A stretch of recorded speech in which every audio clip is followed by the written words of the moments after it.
western areas, but some drier and sunnier weather towards the southeast.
Hello, it's 7 p.m. in London. This is The World Today with me, Ben Brown. 26 people are free after one of the biggest prisoner swaps in recent history between Russia and the West. Among those released, the Wall Street Journal reporter Evan Gershkovich. Speaking from the White House alongside family members of the released Americans, President Joe Biden thanked US allies involved in negotiating the prisoner exchange.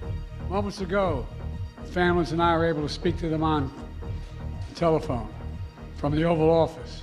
They're out of Russia. Earlier today, they were flown to Turkey, and soon they'll be wheels up on their way home to see their families.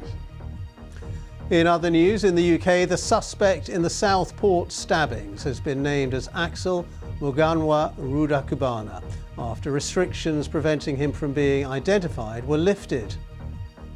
The BBC's Director General reveals that he knew in November that Hugh Edwards had been arrested for possession of the most serious category of indecent images of children. And also coming up on The World Today, Venice limits the size of tourist parties to 25 people in its latest attempt to reduce the impact of crowds on the city.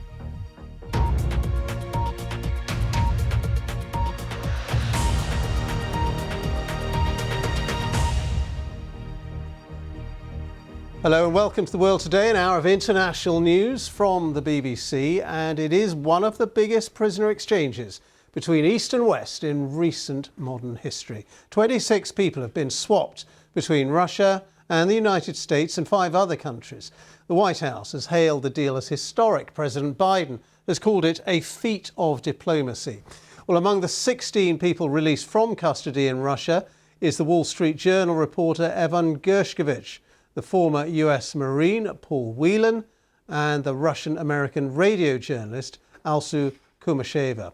These are the latest pictures we've had in. They were filmed of prisoners being transported to make their way back to the West. And among the Russians freed from Western jails, Vadim Krasikov, an FSB hitman who brazenly gunned down an opponent of the Kremlin in broad daylight in Berlin.